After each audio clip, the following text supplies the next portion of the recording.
Let me welcome the panel from Latin America, if they're all mic'd up. We're really looking forward to hearing from you. And Natalia, you will do all the introductions. Over to you.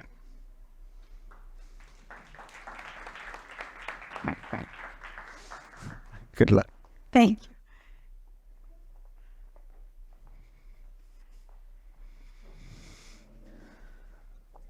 Hello. Hi, good afternoon. Can you all hear me well? Okay, so we're here for a roundup about what's happening in Latin America, a continent that has been always very feisty in its struggles. I have here with me Diego Garazzi, who is the president of the Intellectual Property Commission, Association of Argentinian Journalistic Entities, ADEPA. Patrícia Campos Melo is a reporter at large at Folha de São Paulo, Brazil's largest newspaper, and a commentator at TV Cultura in Brazil, and has covered extensively the regulation issues in Brazil. Tânia Montalvo is a former deputy editor-in-chief of Animal Político, an up-and-running digital news platform in Mexico, and she's also a member of the steering committee which drafted the New Deal for Journalism. Then Maria Catalina Comenares is a consultant for media management and investment analysis from Colombia. Finally, José María León Cabrera is the CEO of GK, a very up-and-coming also interesting, influential media digital news outlet in Ecuador. So I'm going to start with Patrícia, and we've already heard Chico describe a little bit the failed attempts to regulate social media in Brazil. Patrícia, what do you have to tell us? Have all the solutions. No. Yes, Chico already talked a lot. Well, first, thank you so much for having me here. Thank you, Michael, for organizing such a wonderful meeting. I'm not going to get into details because that's going to be boring for everyone, but I think some of the problems we're facing are common to many other countries. First, the way the legislation is today in Brazil is, as Chico was saying, it was split. It was part of the bill that dealt with platform liability, and now it's part of a bill that basically bundled copyright for artists and journalism remuneration. And basically what it did is now there's an impasse because the big media outlets, such as Globo, they want journalism remuneration, but they don't want to pay copyright for the artists. So we don't know if the bill is going to advance or not, or how long it's going to take. There's some sticking points. First, I think there was a development that was interesting, that first the smaller independent publishers were pretty much against the bargaining code. And then, and maybe Natalia could speak more about this, they changed a little bit their approach in terms of trying to make sure that independent publishers are going to be included in a fair manner in the negotiations. Also because Google was mainly defending a fund in Brazil, because they think it's more, it's easier to predict how much you're going to pay, but also because they're going to end up paying much less. The understanding, the independent publishers thought this fund would get their resources from taxation, from revenues, ad revenues from Google. But Google's understanding was that actually the taxation would only be on advertisement in journalistic content, which is a much smaller part of it. So they were defending the fund for reasons that it would be more predictable for their business model, but also because they would end up paying much less. There's some issues that I think are a concern in several countries, including in Brazil. One, how do you determine who qualifies as a journalist and deserves financial support? This has been BigTech main argument against bargaining codes or any kind of payments, saying, we're going to end up financing this information, which is a legitimate concern.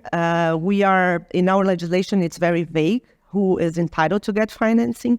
And it's very hard to prevent, let's say, hyper-partisan news websites or junk news websites from getting financing. But we have to note that BigTech is already financing disinformation websites big time.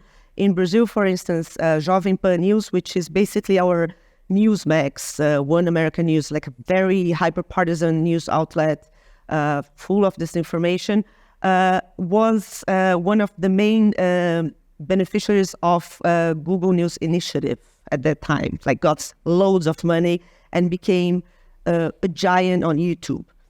On top of that, we did a story recently with ProPublica showing how Google Ads is monetizing all those websites, disseminating disinformation, COVID, election, whatever.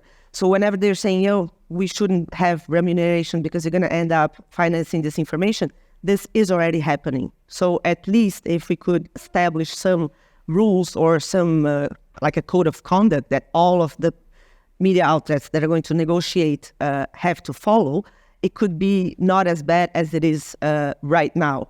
The other thing is how to establish the amount to be paid by BigTech. In Brazil's current version of the bill, it's the volume of journalistic content produced, the digital audience of the media outlet, investment in journalists measured by the number of journalism professionals employed. Again, it does not include the concerns of the small publishers, because that could eventually leave them with a very small part of the funding. And the other thing is, unlike a fund, and that's why, the discussion in Brazil is how it would be great to have this complementary solution, a fund for public policy and for stimulating certain kinds of journalism and the bargaining code. Because with this way, you're going to end up privileging, sensationalism, entertainment. There's no clickbait, all that. You can't really categorize public interest journalism. And then just one thing that I wanted to note, because I think I'm already speaking more than I should, two things. Capture. It's the discussion in Brazil is there's two things poisoning the discussion. One is capture.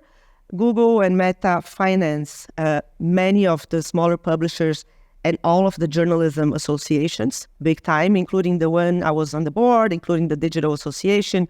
So this is always a complicated thing. And if they were not to give money, so many outlets and associations would not exist. So this is something that has to be solved. And second is the aggressive lobbying of mainly Google. Last year, the current bill, it was a different bill, but it was also stopped after heavy lobbying tactics by Google. Last year, they were basically sending small business owners online emails saying that you're going to lose access to affordable advertising online if this bill is approved. So they had all this mailing list and they were sending this, and they already did what they did this year.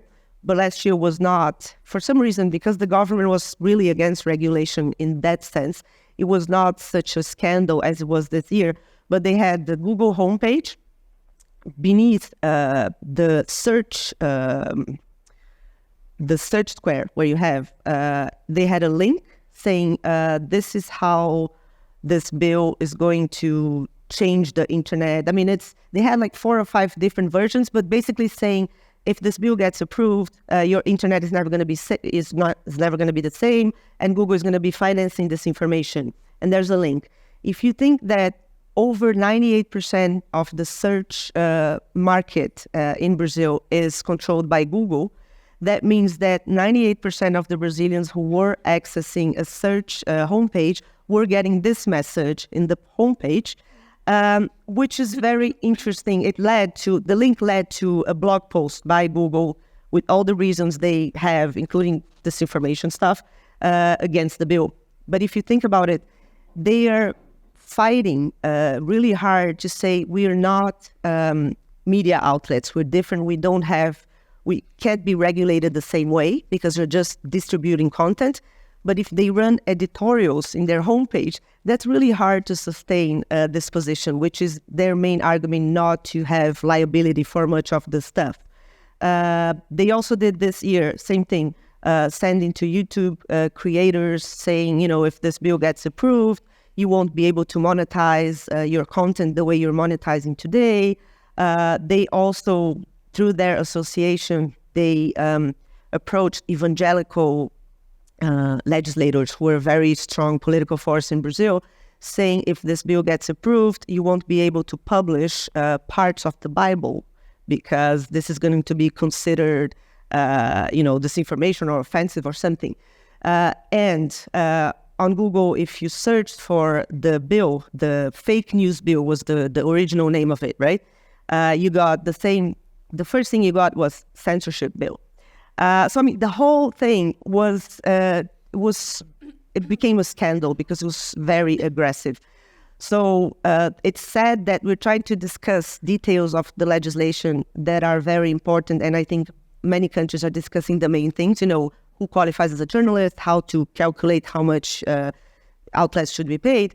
But at the same time, we're having to fight against disinformation about the legislation being spread by big tech. So yes, I spoke too much. That's what I mean. That's awesome, actually, because I really wanted people to know this. And also, if you don't know, Telegram did the same. Telegram sent a message to every one of their Telegram users saying that there is a huge threat to democracy and the fake news bill was going to censor the internet. So, and then, if I might add, and then just to say how dangerous it is to have a vacuum of regulation, a Supreme Court judge answered. He got like a right to reply, and he used Telegram to send a message to every Telegram users about Telegram's message. So it's just like, messy, like Brazil.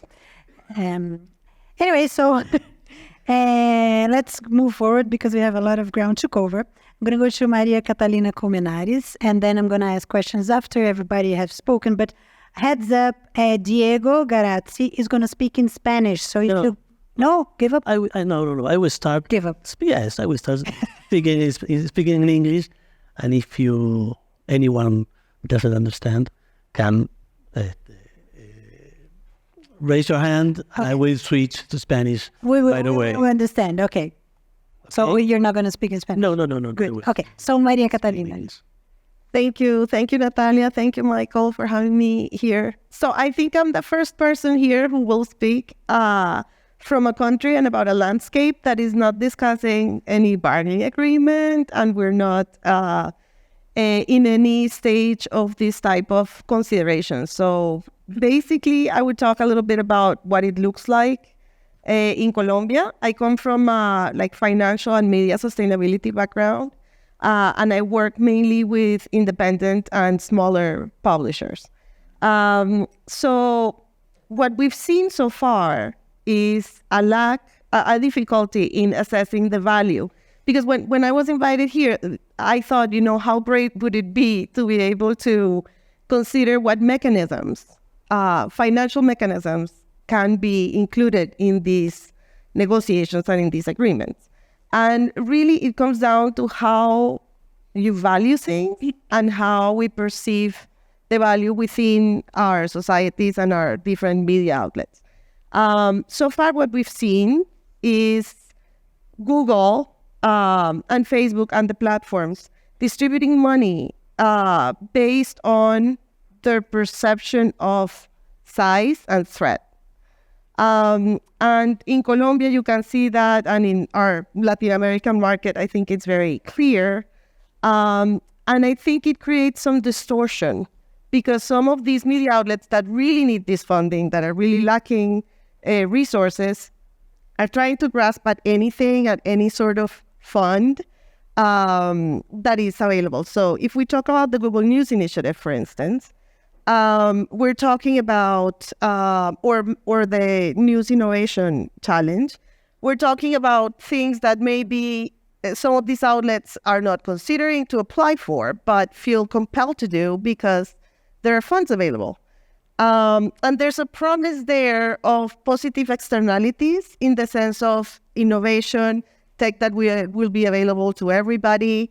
And these promises, I don't think have been, realized, really. It also has to do with our own ability as media companies to understand our needs as well as the needs of the space, the ecosystem. But we can use some examples like, small media companies really lack knowledge in CMSs and CRMs. And there's been a lot of money devoted to the development of some of these projects. But when other media outlets are going to occupy them and use them, it's very difficult to make them match. So I think there's a lot of value that has been built, but has not been really realized in the space. And I think this is one of the issues that we need to consider when we're thinking about the funds and the kind of funds that media companies should receive and deserve. And the questions of what pillars do we incorporate in these considerations of negotiating these bills is vital to this. And I think looking at the Colombian perspective, I really think we do not have the capacity, institutional, as a country, as a government, or even as a media organization, to think about any kind of collective bargaining, to think about any legislative act, to think about any of that. So I really feel that for the smaller countries, there might be a different solution and a different approach. I also think, speaking with some of my colleagues in other countries, they'd be terrified to think of their, government trying to put forward a bill like that. So I think my call to action would be for those who are really concerned about the future of the public interest media to invest in having these conversations early, in having maybe a stronger body of collective conversations and discussions. I really think this is what we're doing here. But I really think, especially in a region like Latin America, this needs to happen. I mean, and Colombia is not that small, but I did some research on El Salvador and Nicaragua and Honduras recently, and it's really difficult to think that countries that lack the volume will get the voice that they really deserve. And, terrible things are happening there. Terrible things are happening to journalists there. And this has to be somehow incorporated into the conversation. I really think we should put money into doing this because, like Lawrence said before, a lot of these guys are very busy doing the dishes, doing the reporting, doing the things, and they do not cannot allow the time to really consider what the implications are, what fairness would look like in this space. And I think it's very important because it's been distorted, and the value, I think, it's escaping in this ecosystem. Okay, thank you. Next up is Tania Montalvo. Yes. Hello. Thank you for having me. It's really complicated to talk about regulation if we are thinking about Latin America. But if I have to talk and link this topic with this discussion of what we need for a new deal for journalism, I think that we have to think in the first principle, that is freedom. Freedom comes first. And I said that because I'm thinking that if as Global South, we really want to discuss how regulation platforms tech could affect journalism, we need to be sure that freedom is guaranteed. And maybe that's obvious, but we need to part from the point that it's also very complicated. I mean, only in Mexico this year, around 7 journalists have been killed. And Mexico is one of the dangerous countries in the world for journalists. But we have a government that is actually saying that to be journalist in Mexico is safe.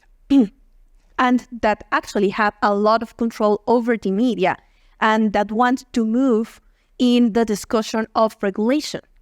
But one thing is the discourse, and the other thing is what really is happening in our countries in the global south. So if we are thinking and discuss how regulation can actually affect or benefit from our media, we need first to understand what is the actually status of freedom for all journalists. And when I'm saying all journalists, I'm saying not only journalists in the cities, not only journalists of big newspapers, not only journalists in broadcasting, all journalists. Because yes, I mean, we have these platforms, Google, Meta, TikTok, that it's also very huge in Mexico right now. They are working with governments in opened the platform to different sources of information. But if we focus the debate only on that, on how that discussion and that regulation could move forward, but we are not thinking in the journalists that are in the field, that are being threatened, that are being killed, we are not watching the whole panorama. If I'm thinking in Mexico, related with this, for example, I know that right now this government is spending much less public resources in public advertisement than the former government. I mean, right now the budget is around $200 million annually. The former government was around 700 million. But the thing is that this change, it's because the government said that this spending, this budget, it's now a good budget, like a good budget that is focused on public advertisement to help journalists, to ensure good journalism, to care for journalists. But it's the form that this money is being spent is exactly the same as the former government. I mean, there is no rules, there is no transparency, there is nothing clear of who receives and for what received that money. So media in Mexico is actually receiving this public budget under the discourse of freedom, of helping journalism, of being a government, of course, that take care of the freedom of journalism, whatever. But what is happening is that media that it's very close to the government is receiving the money without rules, without transparency, and of course, we can see clearly how the editorial line is being influential by this money. There's no freedom. And also, there is no accountability on how this budget is actually being selected, or how is this budget be to whom, to which journalists or to which publishers. As Patricia said, something very important, that in Mexico, what is happening right now is that this public budget for helping journalists is right now in hands of YouTubers and TikTokers, that YouTube and TikTok, they know that there are these content creators receiving public funding. But the thing is that these YouTubers and TikTokers are focused on attack other journalists and attack the press. So we have daily a press conference for the president with YouTubers and TikTokers, and they are asking all the mornings things that are not, of course, critical, but also they are asking, "Oh, President, what do you think about this that was published by Animal Politico?" And the president, in this public platform, of course, that reach millions of Mexicans, they can say Animal Politicus is a liar without any doubt, without someone critical saying something to the president. And the money is for TikTokers, for YouTubers, and from journalists that actually they have like a website, but a website that receives a lot of money from Google, from advertisement, but there's no journalism in there. It's only journal publishers that are attacking the real press, the real journalists, and it's creating this space, very dangerous space in a country that is actually very dangerous for journalists already. Journalists from organized crime being threatened by organized crime and being threatened by politicians. They are also a new hate from citizens because the president with 65% of popularity, of course, when he says this journalist is a liar, this media is a liar, the whole population believes him. And this is the environment in which we are discussing which regulation do we need and if the government should be the one in the table with the platforms that allow hate speech and that allow that content creators that actually spread hate receive money. So first, I believe because of that the first thing is to think in freedom. Freedom in terms that real freedom for real press, for real journalists, and independence in that way. Because if we have the government and the platforms deciding who is a journalist, who is a good media, which is a good content or what is not, then we are leaving behind the real journalists that are in threat in the field, that are being killed. Well, yes, I think I can stop there. Thank you, Tania. It's really always very sad to hear from Mexico, the most dangerous country to be a journalist in the world. We're going to go back to it, but now I'm going to go to Jose Maria from Ecuador. Thank you, Natalia. Like Cata, I come from a country, I come from Ecuador, so Professor, please don't defund us, not yet. Where we're not discussing media bargaining code, and I think and I believe that sometimes we think of this tool, which has proven in countries like Australia to be very effective, but we are seeing it like a silver bullet, that it's going to come and solve all of our problems. And I think, following Catalina, that the challenge in Ecuador and in some Latin American countries is deeper and is bigger, and we should have a more structural approach to it. There's an ecosystem, and I think I've been thinking this a little bit, and I think it's a 5-part thing. It's an ecosystemic thing. It's an organizational thing. I mean, it comes from ourselves as news organizations. It comes also from a social thing. So how our societies are perceiving journalists and how dangerous it is, not only to be a journalist, but to be a media organization in our countries. It is technical. Undoubtedly, it's technical. The SEO requirements by Google are costly to maintain for independent media companies. And finally, I think it's regulatory. And maybe at that final point is the possibility or the dream or the idea of a bargaining code. So I think it's very important now here that we gather from so many parts of the world, and there are funders and there are people who believe deeply in journalism and the value that journalism has for sound democracies, something that in Latin America we deeply need. We've seen the toll in Brazil of having autocratic governments. We have seen it in Ecuador. People in Nicaragua and El Salvador, or Venezuela, Guatemala are experiencing it, and journalists are experiencing it firsthand.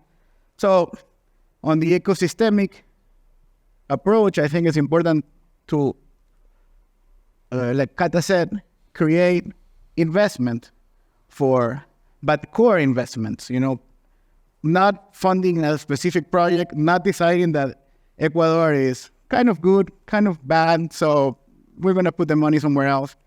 Recently, a new media funding organization in the world was born, and it decided, like many other organizations, that Ecuador is kind of good, kind of bad, you know, they're going to make it through on their own.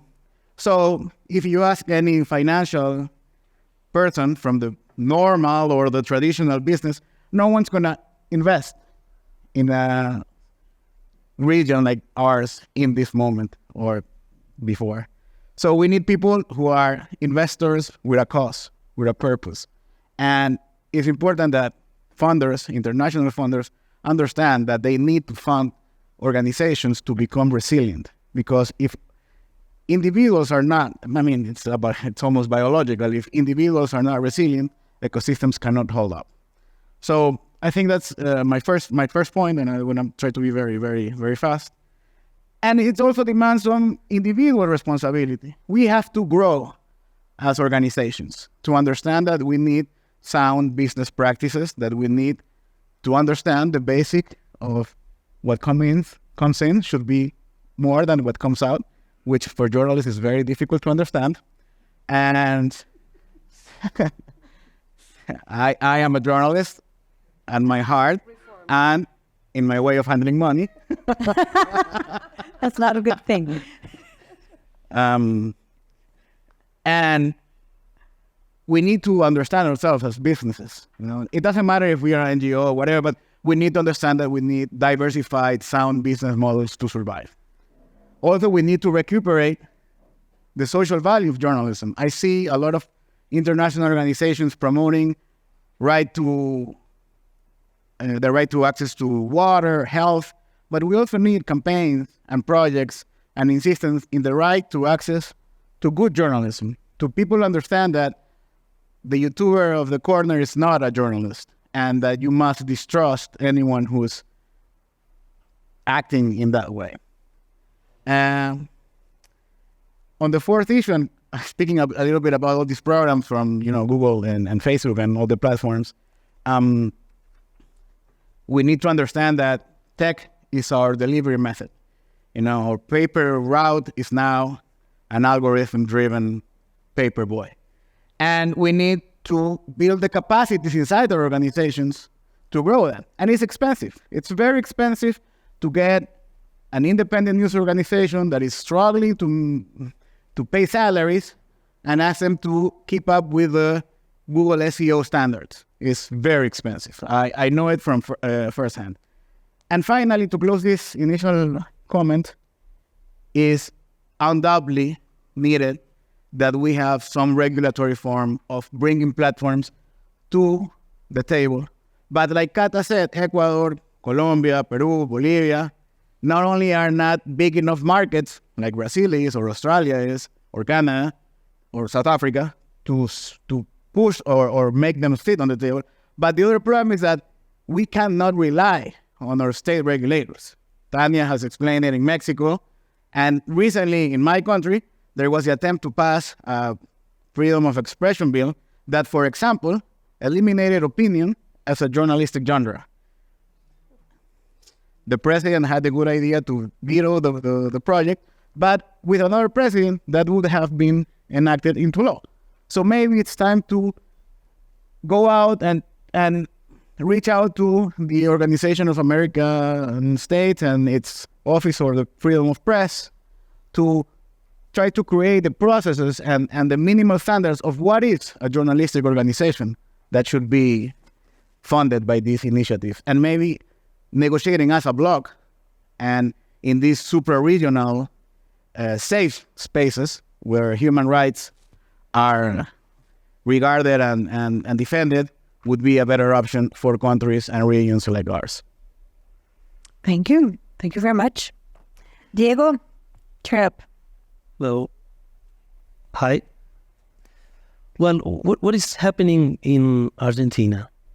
Many things happening in Argentina, but regarding what we are right now together, we have strong several principles regarding the relationship between the media companies and the platforms, and over which we are working on.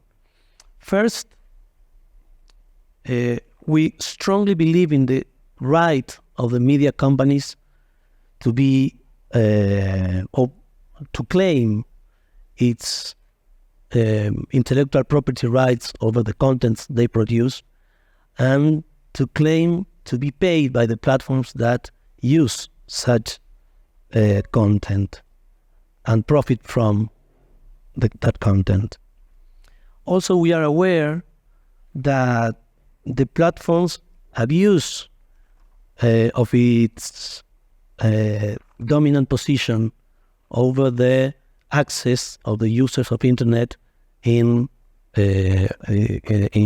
internet. And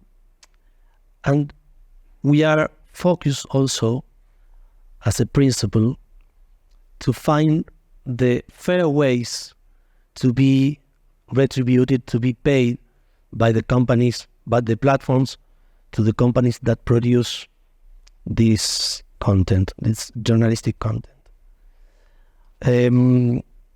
To fight for these principles, we feel very supported for what is happening in the world, in the whole world. This is very interesting for me and very important for all of us, because we are facing a global phenomenon. I'm not sure how many nationalities are here trying to find a way to get fair treatment by the platforms. And if you see the media companies all over the world have quite the similar problems: costs rising, audiences retiring. So and the defenses that the platforms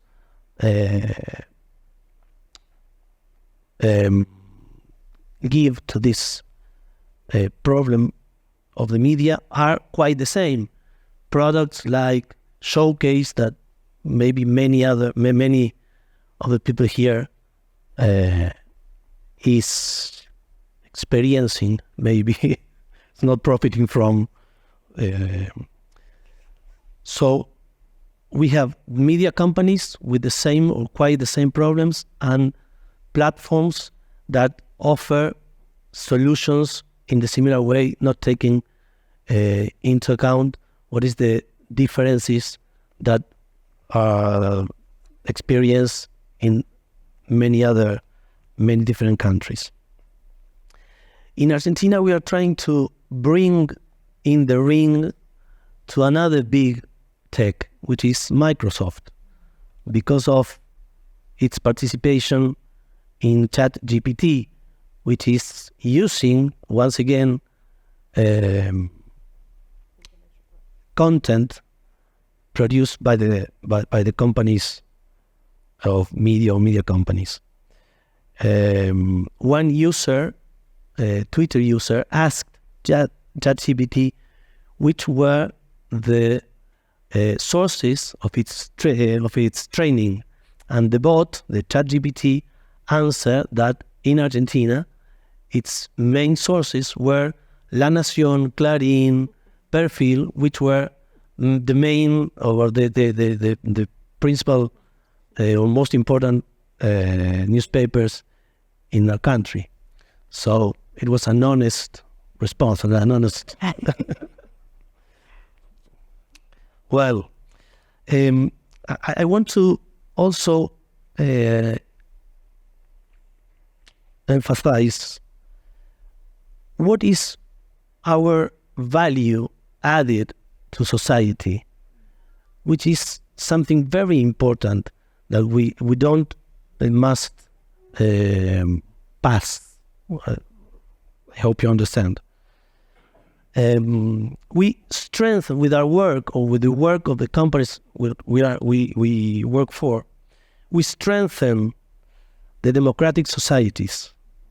This is a big point of what we add to the world and to society. Also, we fight against the fake news. We are the reliable sources of information, and we must fight for this fight. And one more thing is that we propose a healthy environment, a digital environment. Okay, this is something that is very important. All these 3 points for me are important to say what we give to society. Finishing this brief, we see in Argentina 3 scenarios. One, judicial scenario. The second is the legislative scenario. And the third one is the private agreement scenario. In Argentina, we began for the last one.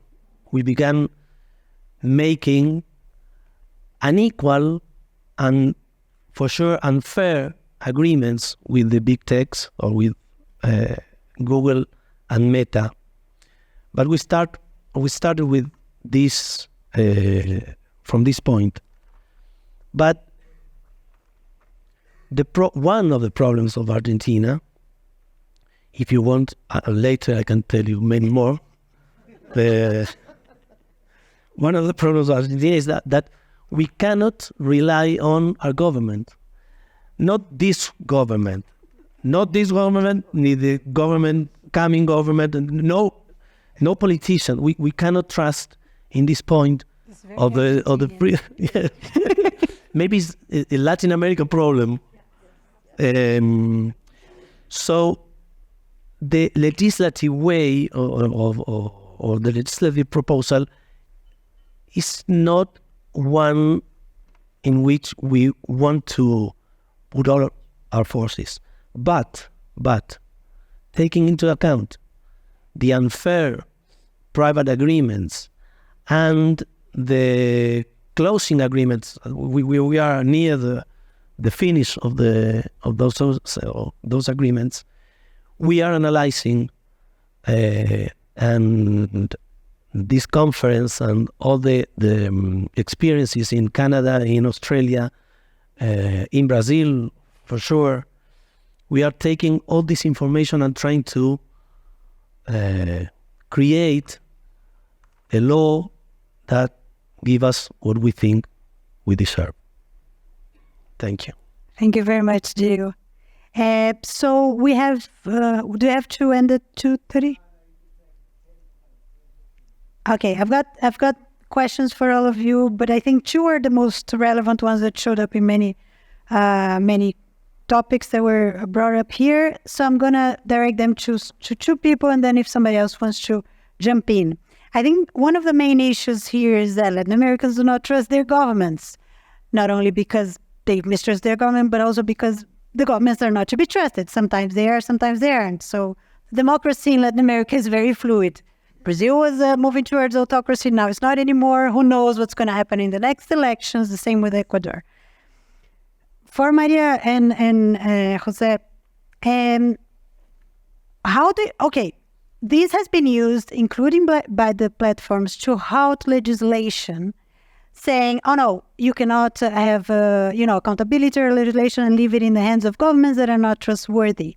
How do you strike a balance between, a democracy that is always at risk, as is the American one, by the way, the United States of America, and the need for regulation? Do you have any lessons or any takes on how we should proceed, or should we just stop talking about it because we may enter an autocracy? I think Diego probably has some thoughts on that as well. I think, I'm speaking about my country. Every time regulatory legislation on the media has been tried, it has been an attempt of censorship. And this thing with the artists in Brazil and the complicated things, I know that script very well, because when they passed very suppressive communications law in Ecuador in 2013, they included the fact that all TV commercials must be produced in the country. So this gained a lot of support from the audiovisual artist industry, and they stand for the law. So mixed with this kind of benevolent provision was included the censorship that allowed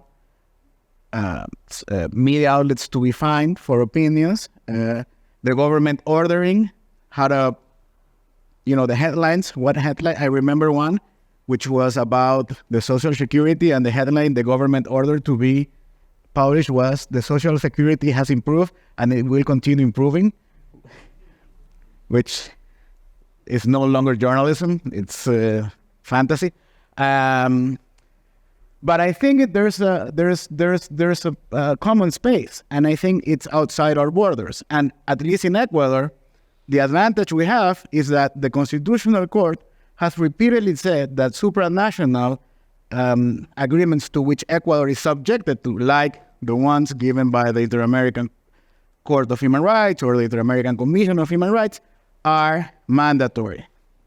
And maybe that is a space where we can debate this and have a regulation that can reinforce locally, but it's not subjected to the power, to the local powers. The government, like Diego said, it doesn't matter which one, they're all going to be, problematic. So I think that would be a middle ground solution.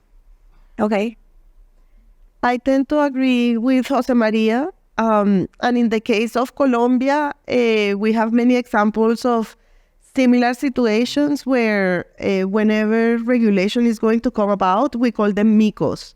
So the legislation is written, and usually at the beginning, there's a lot of surveys, discussion tables, everybody that needs to have input has input.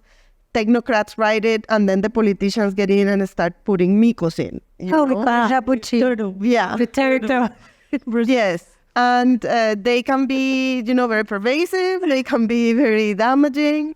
And there is, at the end, no trust in this, in the ability to be transparent and to look out for the really public interest media or public interest in general. So I don't think, and the other thing that I will say, and this is changing because the media landscape in Colombia is very fluid and it's changing as we speak towards a more concentrated and kind of, not nice distribution of power, but it is what it is.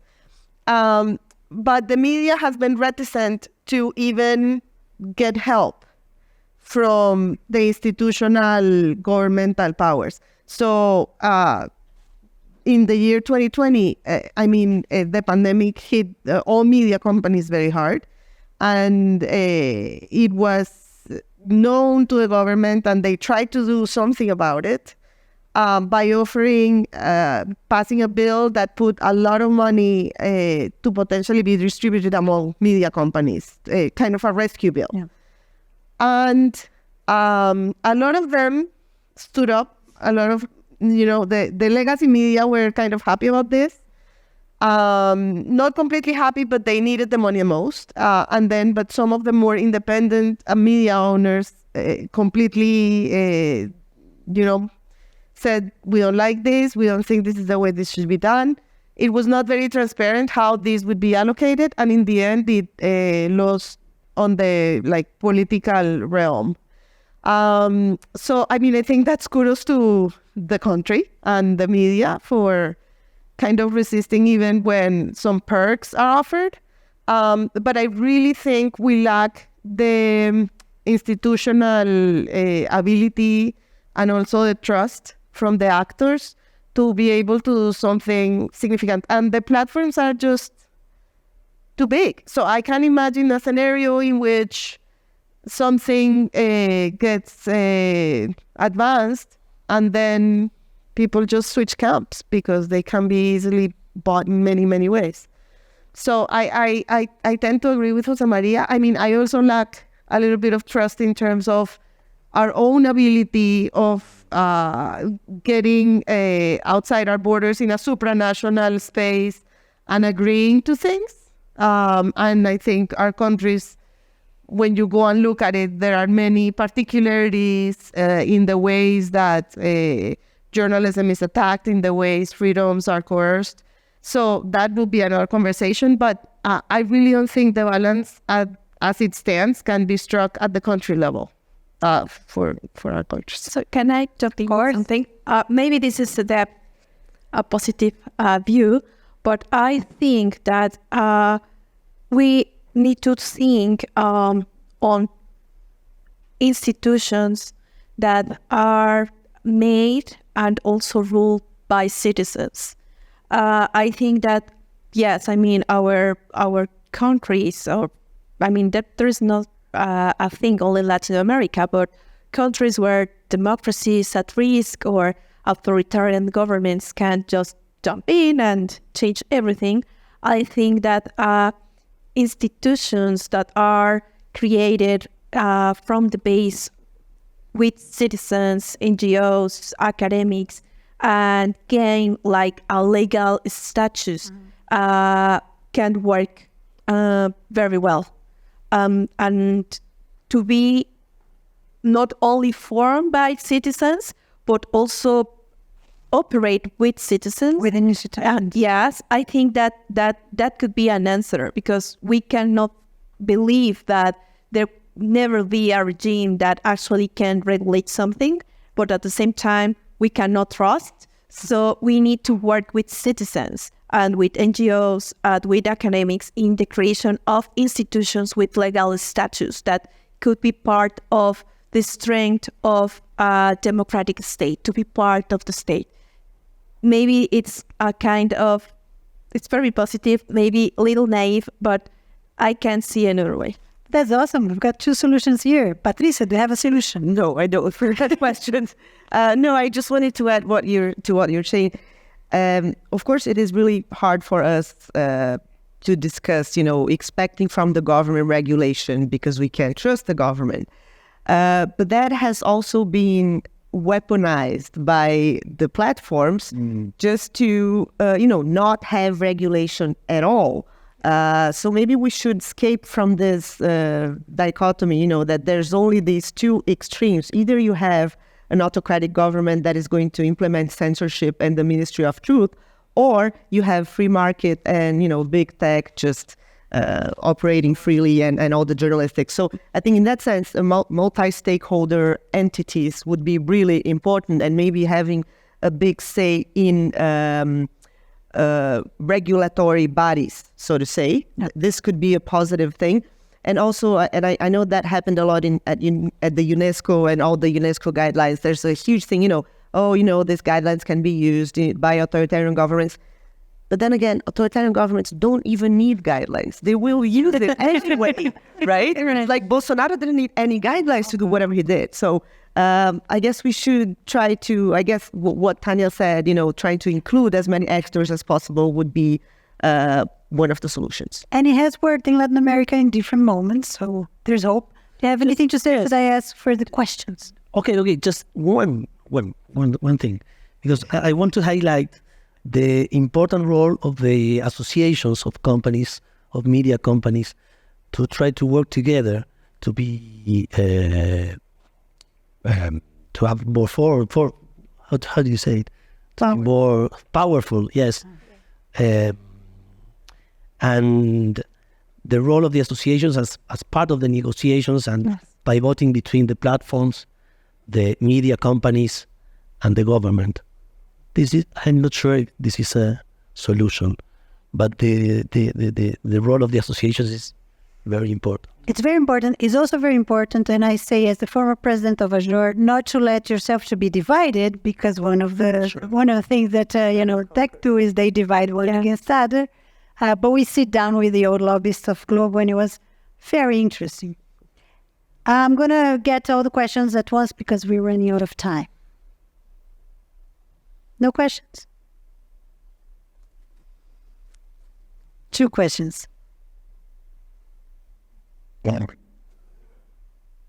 3 questions.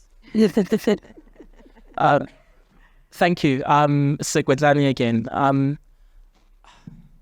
I'm really interested in something that came up at the top of the conversation, which really had to do with, and it seems to be a refrain because I heard it also in the last session around the idea of bringing in the IP rights related issues as around, influencers and other kind of content creators as a little bit of a distraction from the core issues. And certainly, what brings us here is, our commitment to the viability and sustainability of journalism, and building a good, robust, and resilient information ecology in our respective countries and regions.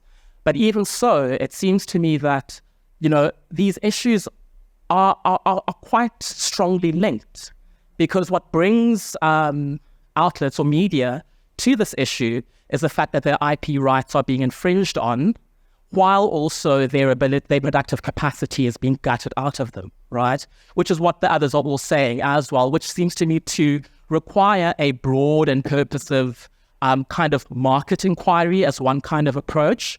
And then only after that, we can then really start having a more narrowly focused conversation around what is required for news media organizations vis-a-vis, say, content creators who don't necessarily fall into that bracket. What would you have to say to that kind of proposition? Thank you. Okay, I'm going to get the 3 questions and then we're going to go to the responses. Thanks. So if you think about there being kind of a few different buckets of interventions, one is kind of these news media bargaining codes, giving news media better, ability to compete in the market. You think about regulatory interventions to break up or address competition issues, especially I think in digital advertising ecosystem. And then there are the subsidies. Could you each kind of say which do you think is the best intervention for the political context that you live in, especially with respect to issues around media capture and dealing with some of the dynamics you just discussed? Thank you. The last question. Yeah, this is you both here.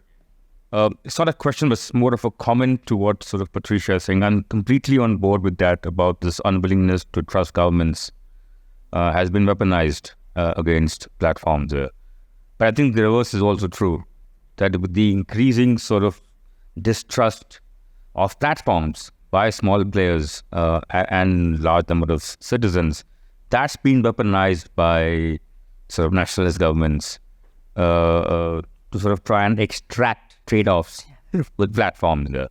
So I think it's interesting to try and sort of see how these things operate in different jurisdictions, but sometimes also within the same jurisdictions, there are these sort of contradictory pulls which are happening. Very nice. Okay, so you can respond and then you should comment on the... Okay, if you remember the question. I don't remember the question. It was